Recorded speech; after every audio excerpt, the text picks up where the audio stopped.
Olá, pessoal, tudo bem? Vamos aqui para o nosso mais um encontrozinho para nós resolvermos questões, fazermos um aulão de revisão. E agora o nosso ponto, o nosso assunto vai ser Poder Judiciário, tá certo? Bora lá, que é um assunto sempre presente em prova e que a gente tem que tomar cuidado porque tem muito detalhezinho, mas que não é difícil, vocês vão ver, é bem tranquilo, tá certo? Bora lá então. Vejam. Primeira questão que eu separei para vocês é uma questão CESP 2010 do INCA, analista em CIT Júnior. Diz o enunciado da questão seguinte: no que se refere aos poderes executivo, legislativo e judiciário, julgue os itens a seguir. Vamos julgar esse itemzinho aqui especificamente relacionado ao poder judiciário, que é o nosso objeto do nosso aulão. Bora lá. Os ministros de Estado, nas infrações penais comuns e nos crimes de responsabilidade, como regra geral, serão julgados pelo Superior Tribunal de Justiça. Vejam só, gente, aqui a questão está exigindo que você saiba qual é o órgão competente do Poder Judiciário para julgar ministro de Estado em crimes de responsabilidade e em crimes comuns, tá? Veja só, você vai precisar lembrar na hora da prova do artigo 102, inciso 1º, a linha C da Constituição, que a Constituição aqui diz que é competência do STF, tá? Olha, compete ao STF, principalmente a guarda da Constituição, né, que ele é o guardião da Constituição, e processar e julgar originariamente, vejam, nas infrações penais comuns e nos crimes de responsabilidade, olha quem aqui, os ministros de Estado, tranquilos? Então, ó, é competência do STF, tá? Do nosso órgão de cúpula do Poder Judiciário. Essa competência de julgar os ministros de Estado, seja em crimes comuns, seja em crime de responsabilidade, é uma competência originária do STF, tá? Agora vejam, só para vocês entenderem, por que competência originária? Originária porque quando a gente fala em competência originária de um certo órgão, é porque aquele processo vai se iniciar neste órgão. Então, se é um processo de competência originária do STF, esse processo, para julgar os ministros de Estado, seja em crime comum ou de responsabilidade, vai já iniciar lá em cima do STF. Não vai vindo para o juiz de baixo, de primeiro grau e subindo, não. Ele já começa lá no STF, tranquilos? Agora preste atenção. Vamos lá voltar para a questão, que eu quero chamar a atenção de vocês de uma coisa. Vejam o que a questão disse, olha, os ministros de Estado nas infrações penais comuns e nos crimes de responsabilidade, como regra geral, serão julgados pelo STJ. A gente já sabe que essa questão está errada, porque nós acabamos de ver que quem julga o ministro de Estado em crime comum e de responsabilidade não é o STJ, e sim o STF. Mas eu queria também chamar a atenção de vocês para um pontozinho interessante aqui. Vejam que se a questão tivesse colocado o STF aqui no lugar do STJ, ela estaria correta. Mesmo que tenha essa expressão aqui, regra geral. Porque, vejam, realmente, se for um crime comum ou de responsabilidade, o ministro de Estado ele vai ser julgado no STF. Agora, cuidado com o que o artigo 52, inciso 1, fala. A Constituição, no seu artigo 52, ela diz que compete ao Senado, cuidado, compete então, ao Senado, ao Poder Legislativo, julgar quem?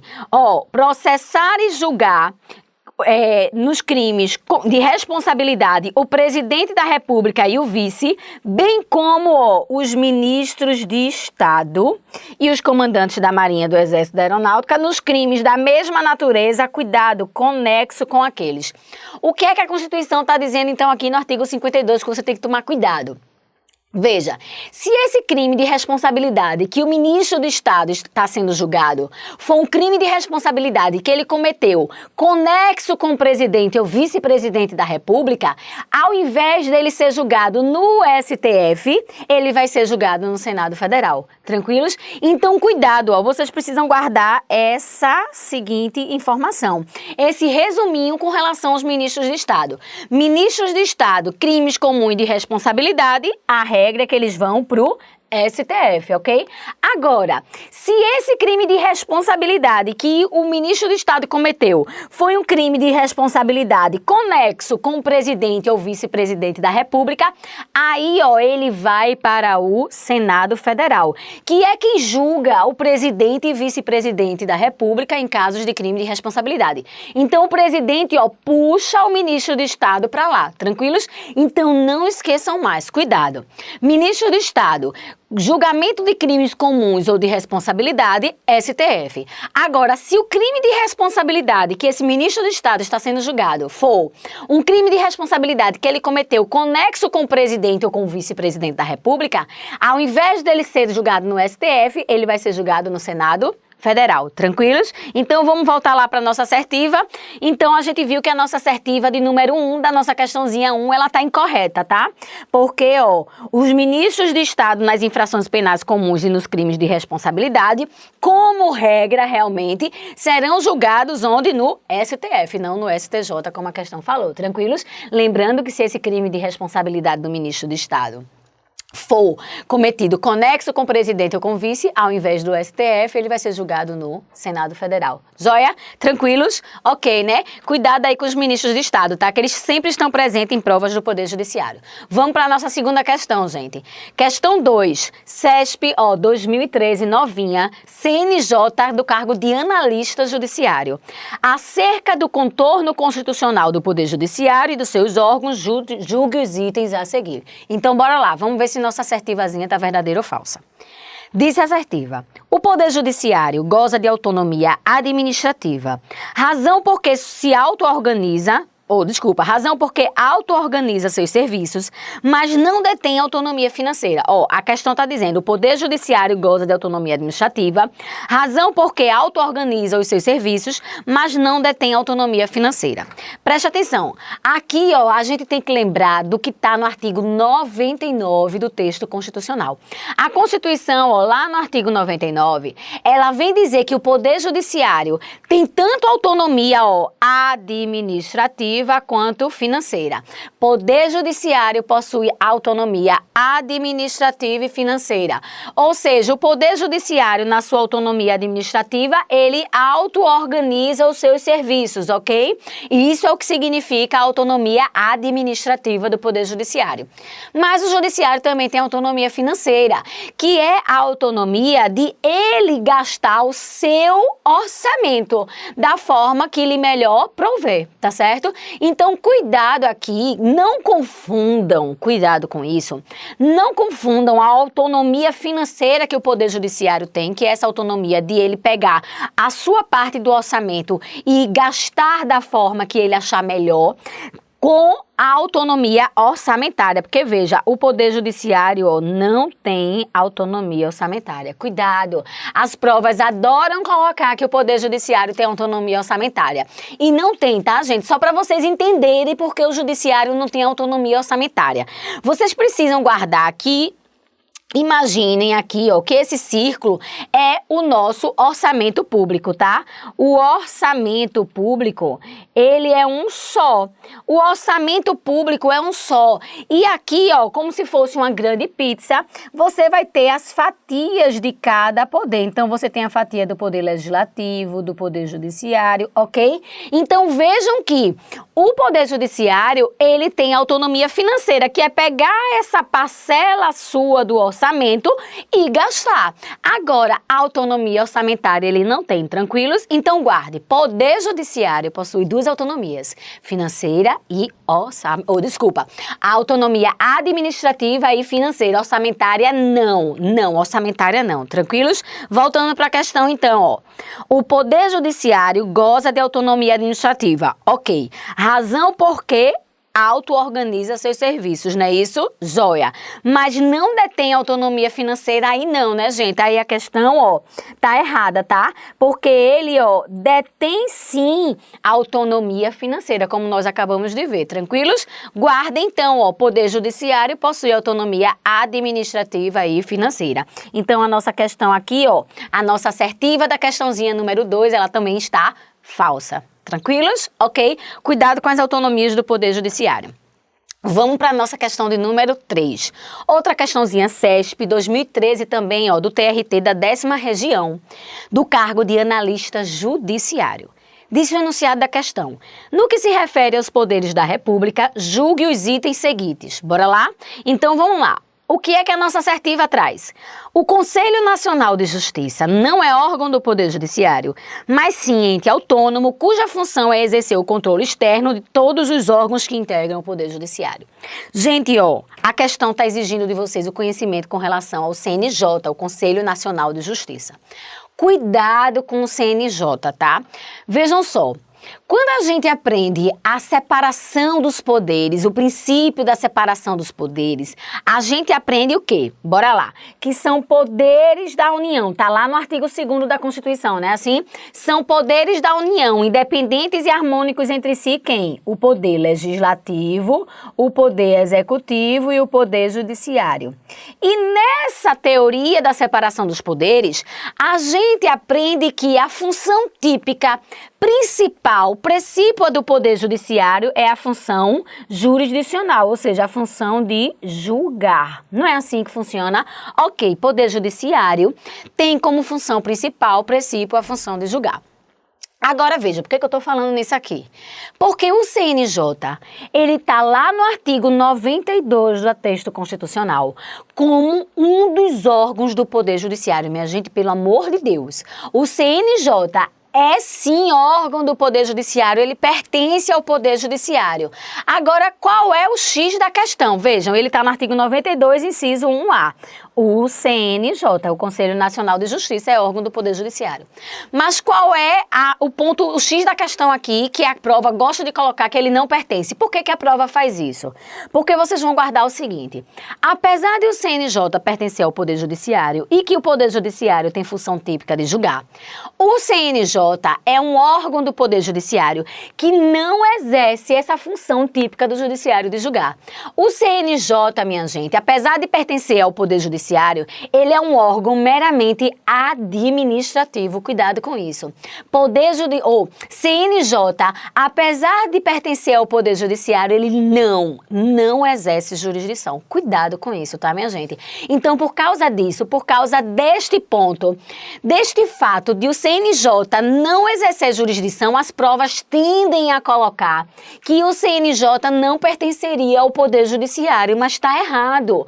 A Constituição disse expressamente aqui no artigo 92, inciso 1A, que o CNJ é sim órgão do Poder Judiciário. Agora você vai lembrar, ele não exerce função jurisdicional, ele exerce função meramente administrativa. Tranquilos? Então, ó, vamos ver aqui, voltando para a questão. O Conselho Nacional de Justiça não é órgão do Poder Judiciário, a questão já está errada, mas vamos concluí-la.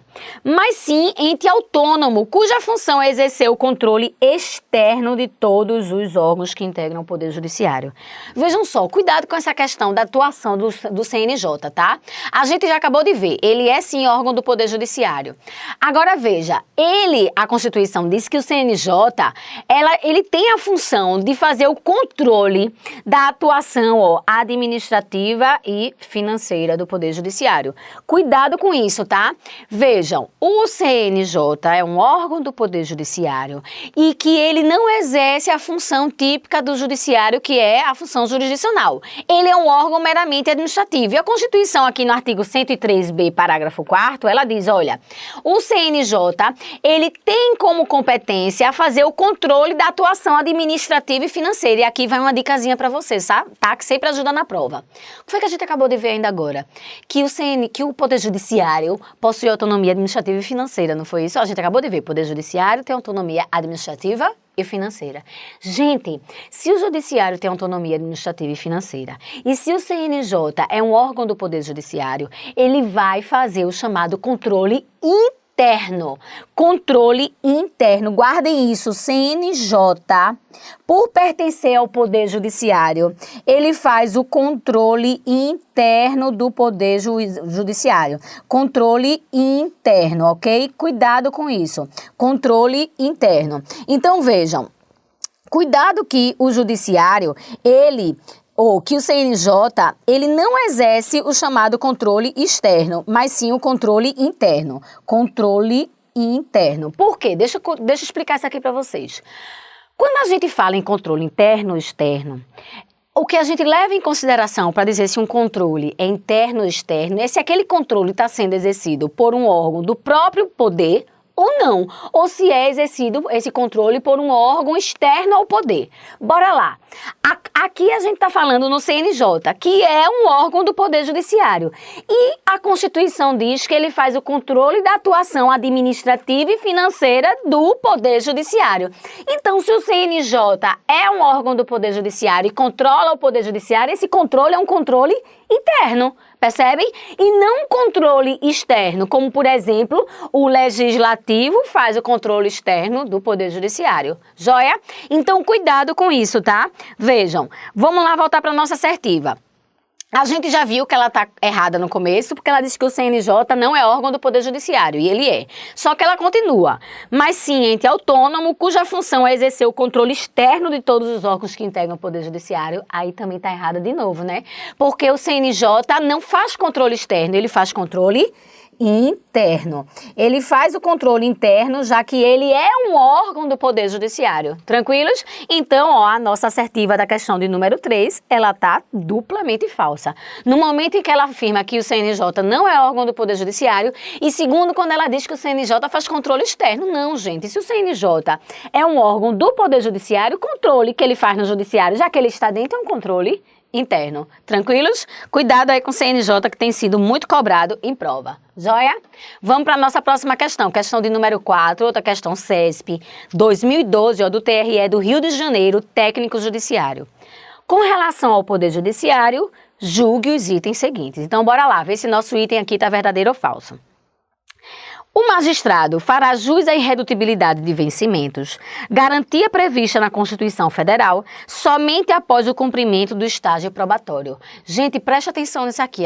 A questão está falando nenhuma das garantias que os magistrados têm pela Constituição. A Constituição, ela reconhece algumas garantias, ela reconhece 3 garantias aos magistrados. E uma delas é a irredutibilidade do subsídio. A questão está ali dizendo que essa irredutibilidade do subsídio dos magistrados, eles só têm direito a esta garantia de irredutibilidade do subsídio depois que ele cumpre o estágio probatório. E vejam, isso está incorreto, tá? Lá na Constituição, a Constituição, quando ela traz as 3 garantias dos magistrados, ela diz, olha, são garantias dos magistrados a vitaliciedade, a inamovibilidade e a irredutibilidade de subsídios, tá? Vamos lá. Com relação à irredutibilidade dos subsídios, a Constituição não traz a necessidade de que seja esperado o prazo do estágio probatório. Cuidado com isso. A única garantia dos membros do Poder Judiciário que estão na Constituição aqui e que exige, o estágio probatório, que só vai ser atribuída essa garantia após o estágio probatório, que é de 2 anos, o estágio probatório dos magistrados, é a vitaliciedade. É o fato do juiz se tornar vitalício. Então, cuidado, porque a irredutibilidade do subsídio, assim como a inamovibilidade, são garantias que estão ligadas aos magistrados já desde o início que eles assumem o cargo de magistrado. Ao contrário da vitaliciedade, que ele só vai alcançar após 2 anos de exercício, ok? Então, vamos voltar para a nossa assertiva. O magistrado fará jus à irredutibilidade de vencimentos, ok? Ok.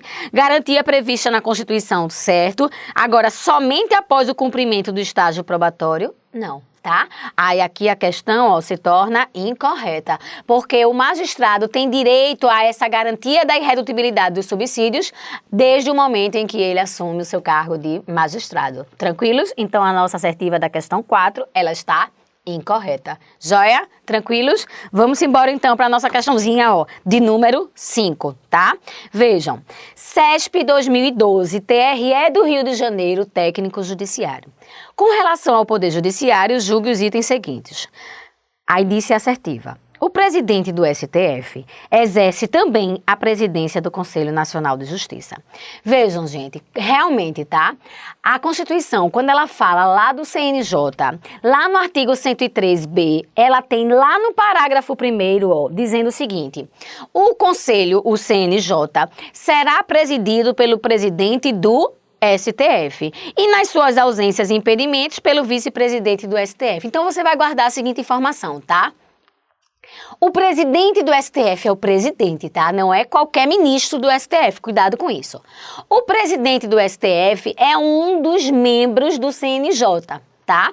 E além de ser um dos membros, ele também é o presidente do CNJ. Então vejam que o presidente do STF, ele exerce uma dupla presidência, tá? Uma dupla presidência. Ele exerce tanto a presidência do STF quanto a presidência do CNJ. Tranquilos? Guardem isso, ok? Então, ó, voltando para a nossa assertiva.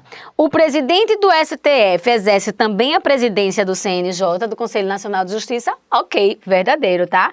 Guardem isso. Agora vejam, guardem o seguinte, o membro do STF que vai para o CNJ é o presidente. Ao contrário, ó, do que a gente tem com o dos STJ. O membro do STJ que vai para o CNJ pode ser qualquer um do STJ, não tem que ser o presidente. Agora, no STF, não, tá? O membro do STF que vai para o CNJ é o presidente do STF, que consequentemente também vai ser o presidente do CNJ. Tranquilos? Bora lá, questão CESP 2012 do TRE do Rio de Janeiro, cargo de técnico judiciário. Diz o enunciado da questão. Com relação ao Poder Judiciário, julgue os itens seguintes. Bora lá, vamos ver o que nossa assertiva traz. Disse a assertiva. O Conselho Nacional de Justiça, o Supremo Tribunal Federal e os tribunais superiores têm sede em Brasília, mas somente os dois últimos têm jurisdição em todo o território nacional. Vejam só, minha gente, o que a questão está exigindo de vocês aqui é o conhecimento do artigo 92, parágrafos 1º e 2º da Constituição, tá? Porque o que acontece? A Constituição ela vai dizer o seguinte, olha, o STF, o CNJ e os tribunais superiores, ele tem sede na capital federal, ou seja, sede em Brasília, tá? Agora vejam, quando a Constituição fala isso, ela está dizendo que o STF, o CNJ e os tribunais superiores ficam lá em Brasília, a sede deles é em Brasília. Só que no parágrafo 2º ela traz outra informação, ela diz, olha, o STF e os tribunais superiores, eles têm jurisdição em todo o território nacional. Ou seja, apesar deles ficarem em Brasília, o STF e os tribunais superiores, eles têm jurisdição em todo o território nacional. Então, cuidado aqui, vejam. Aqui vai envolver um ponto que eu já chamei a atenção de vocês. Porque qual é o X da questão aqui? Vejam. A Constituição disse assim, ó, STF, CNJ e tribunais superiores, STF, CNJ e tribunais superiores, eles têm sede em Brasília, ok? Sede em Brasília. Agora, o que acontece? Aqui no parágrafo 2º, ela diz o seguinte, olha, o STF e os tribunais superiores, quem são os tribunais superiores? STJ, TST, TSE, STM, são os que estão logo abaixo do STF, tá? Então, ó, a Constituição disse, o STF e os tribunais superiores, que têm sede em Brasília, assim como o CNJ, esses dois aqui, ó, eles têm a jurisdição em todo o território nacional. Aí você vai dizer, olha, então ele não falou que o CNJ tem jurisdição em todo o território nacional. Claro, gente. O que foi que a gente viu já no começo da aula?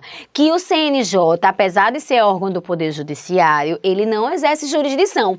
Então, a Constituição não podia dizer que o CNJ, assim como o STF e tribunais superiores, exercem jurisdição em todo o território nacional. Tranquilos? Estão compreendendo? Então, veja qual é o X da questão aqui. STF, Tribunais Superiores e CNJ, sede em Brasília, ficam em Brasília, na capital federal. Agora, só o STF e os Tribunais Superiores exercem jurisdição em todo o território nacional.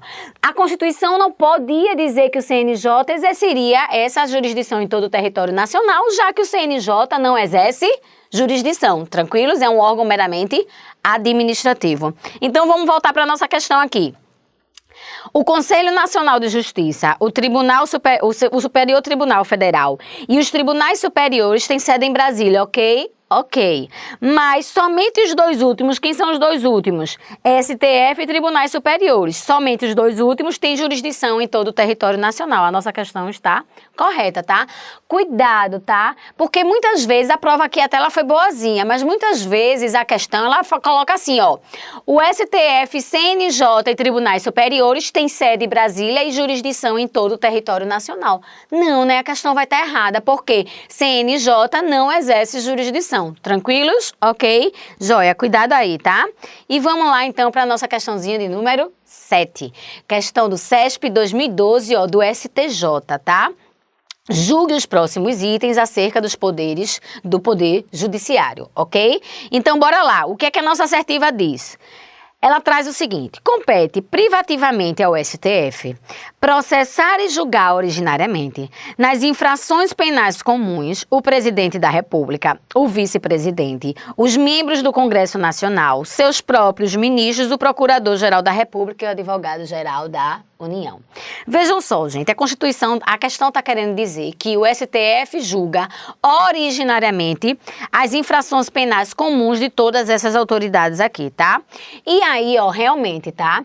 A questão, ela está correta e ela fala expressamente no artigo 102, inciso 1, ó, quando diz que é competência do STF originária, que eu já expliquei para vocês, que quando se trata de competência originária do órgão é porque o processo começa nele. Então, se é para competência originária do STF, o processo começa no STF. Então, a Constituição disse, é competência originária do STF processar e julgar, ó, nas infrações penais comuns quem? Ó, o presidente da República, ok? O vice-presidente, os membros do Congresso, ou seja, deputados federais e senadores, os próprios ministros do STF, tá? Vejam, o STF é quem julga os seus próprios ministros em crimes comuns, tá certo? E o Procurador-Geral da República. Bem como, isso é na linha B, tá? E na linha C, ela continua dizendo que também é competência do STF originariamente julgar nas infrações penais comuns também, e aqui, tanto nas comuns quanto nos crimes de responsabilidade, como a gente já viu na nossa primeira questão, os ministros de Estado, né? Os ministros de Estado a gente já viu. Eles são julgados, via de regra, por crime comum e responsabilidade no STF, tranquilos? Agora veja, aí você vai dizer, tá, professora, então vamos lá. Vamos por partes, né? A gente viu aqui, ó, compete privativamente ao STF, voltando ao enunciado da questão, a assertiva. Processar e julgar originariamente nas infrações penais comuns o presidente da República, certo. O vice-presidente também, a gente acabou de ver. Os membros do Congresso Nacional também, seus próprios ministros, né, os próprios ministros do STF, o Procurador-Geral da República e o Advogado-Geral da União. Você vai dizer, professora, você mostrou agora o artigo 102, incisos 1, a linha B e C, mas não tinha o AGU aqui como sendo uma das autoridades que o STF julga originariamente em crimes comuns. Vejam só, minha gente, realmente, tá? O AGU, ele não está, o Advogado-Geral da União, ele não está expressamente no artigo 102 da Constituição como sendo uma das autoridades que vão ser julgadas em crimes comuns pelo STF. Agora, o que é que acontece? Eles, apesar de não estarem, veja, o AGU não está expressamente no texto constitucional como uma das autoridades que vai ser julgada originariamente em crimes comuns pelo STF. Mas ele vai ser, tá? Cuidado com isso, porque o STF, ó, já disse no seu informativo número 201, que o AGU, o cargo de AGU tem natureza de ministro de Estado. Cuidado com isso. O cargo do AGU tem natureza de ministro de Estado.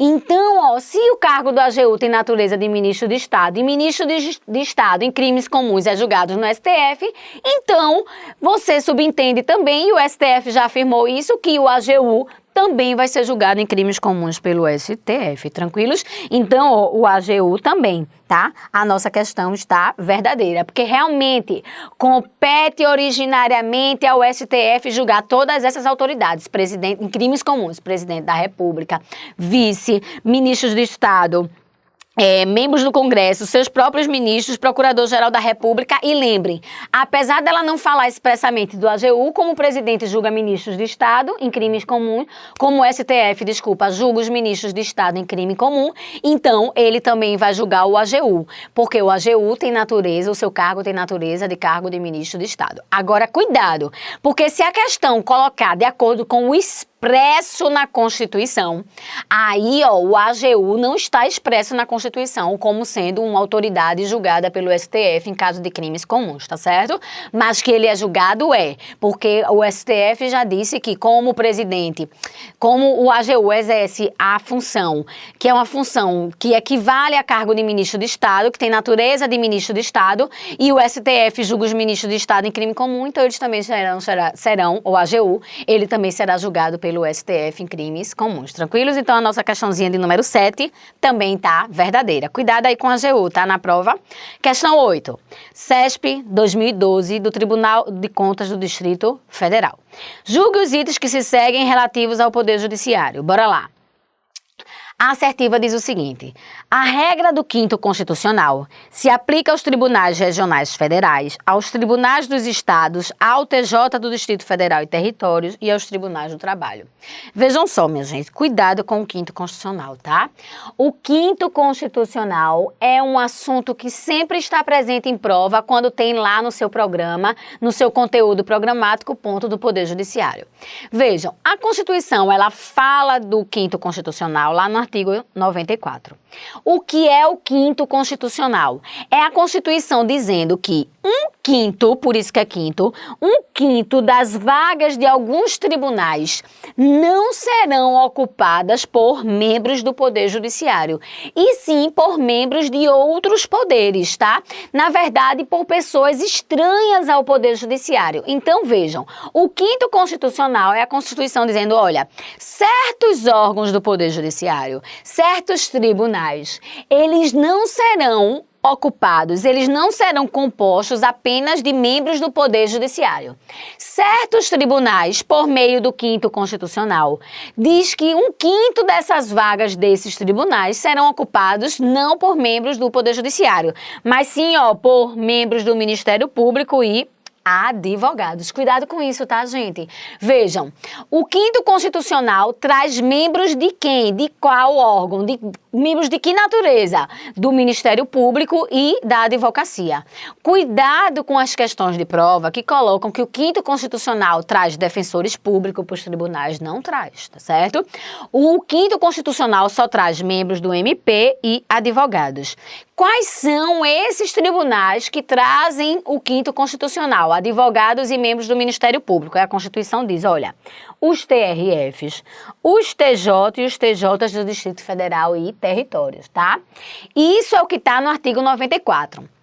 O artigo 94, ele diz, olha, fazem parte desses tribunais, esses tribunais aqui, TRF, TJ e TJ do Distrito Federal e Território, eles têm o 5º Constitucional, que é 1/5 da vaga desses tribunais ser ocupado não por magistrados, mas sim por membros do Ministério Público e advogados. Agora veja, esses três, TRF, TJ e TJ do Distrito Federal e Território, não são os únicos tribunais que possuem 5º Constitucional. Lá no artigo 111, a linha A, artigo 111A, a Constituição diz que o TST, o Tribunal Superior do Trabalho, também tem um 5º Constitucional. Diz que 1/5 das vagas do TST também serão ocupadas por advogados e membros do Ministério Público, tá? Então, vejam, TRFs, TJ, TJ do Distrito Federal e Território, TST, de acordo com o artigo 111A, e também, cuidado, os TRTs. A Constituição fala deles lá no artigo 115. A Constituição diz que os TRTs também têm em parte da sua composição, o 5º Constitucional. 1/5 dos membros dos TRTs também serão ocupados por membros do Ministério Público e advogados, tá? Então, o que é que você vai guardar, então, com relação ao 5º Constitucional? Que o 5º existe nos TRTs, nos TRFs, nos TJs, nos TJs do Distrito Federal e Território e também nos tribunais da Justiça do Trabalho, nos tribunais trabalhistas, tá? Nos tribunais trabalhistas, que são qual? O TST, né? TST e os TRTs, ok? Guardem isso. Então, você tem o 5º Constitucional no TRF, TJ, TJ do Distrito Federal, Território, no TST e nos TRTs. Tranquilos? Ok? Vamos voltar para a nossa assertiva, então. Ó, ela disse o seguinte: a regra do 5º Constitucional se aplica aos tribunais regionais federais, ok? Ok. Aos tribunais dos estados, certo? Certo. Ao TJ do Distrito Federal e Território também, como vimos, e aos tribunais do trabalho também. Lembrando, né? Ao TST e aos TRTs. Tranquilos? Então, a nossa questãozinha, ó, a nossa assertiva da questão de número 8, ela está verdadeira. Cuidado com o 5º Constitucional, que ele sempre está caindo em prova, ok? Tranquilos? Vamos para a nossa questão 9, que a gente já está pertinho de acabar o nosso aulãozinho de revisão do Poder Judiciário. Questão 9 do CESP 2008, do Ministério Público de Roraima, analista de sistema. Bora lá? Julgue os itens subsequentes com relação ao Ministério Público e ao Poder Judiciário. Mas nós vamos nos ater à assertiva que fala do Poder Judiciário, ok? Disse a assertiva o seguinte: o Procurador-Geral da República deve ser previamente ouvido em todos os processos de competência do Supremo Tribunal Federal. Gente, a questão está dizendo que o PGR, o Procurador-Geral da República, ele tem que ser ouvido em todos os processos de competência do STF. Gente, vejam, a Constituição fala disso, tá? Lá no artigo 103, parágrafo 1º, quando ela diz, ó, que o PGR deverá sim, é uma obrigação, tá? Ele deve ser previamente ouvido tanto nas ações de constitucionalidade como em todos os processos de competência do STF. Então, ó, o PGR, o Procurador-Geral da República, que é o chefe do Ministério Público da União, ele deve ser previamente ouvido em todos os processos que o STF vai julgar. Antes do STF julgar, deve ser ouvido o Procurador-Geral da República, ok? Todos. Então, ó, quando a questão diz o Procurador-Geral da República deve ser previamente ouvido em todos os processos de competência do STF, a nossa questão 9, a nossa assertiva da questão 9 tá correta, tá certo? Tá verdadeira. Tranquilos? E vamos, ó, para a nossa última questãozinha do nosso aulão, tá? Do nosso aulãozinho aí de revisão. Uma questão do CESP 2007, da DPU, tá? Do Cargo de Defensor Público da União. Preste atenção. O enunciado diz o seguinte: acerca do Poder Judiciário e da Emenda Constitucional 45 de 2004, julgue os itens a seguir. Bora lá? A assertiva diz o seguinte: com a Emenda Constitucional 45 de 2004, a Constituição Federal passou a exigir, como requisito para o conhecimento dos recursos especial e extraordinário, a demonstração da repercussão geral das questões impugnadas.